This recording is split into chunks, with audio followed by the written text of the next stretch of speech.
جو نوجوان زنا کرتے ہیں انہیں پتہ ہونا چاہیے، حدیث پاک میں آتا ہے کہ جو زنا کرتا ہے اور پھر نہاتا ہے، غسل کرتا ہے، تو اس کے ہر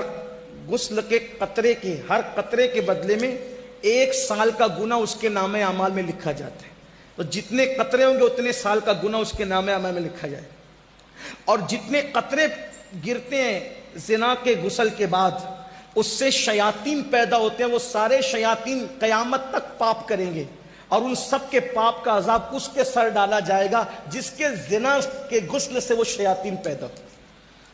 اور دوسری طرف حدیث پاک میں آتا ہے کہ جو نکاح کرتا ہے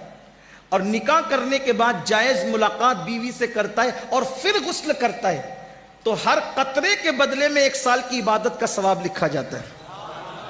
اور جتنے قطرے ہوتے ہیں ان کی تعداد کے برابر فرشتے پیدا کیے جاتے ہیں، اور قیامت تک وہ جتنی عبادت کریں گے اس سب کا صلہ اس کو ملے گا جس کے غسل کی قطرے کی تعداد کے برابر وہ فرشتے پیدا ہوئے۔ بہت سستا سودا ہے، اس لیے نکاح کرو۔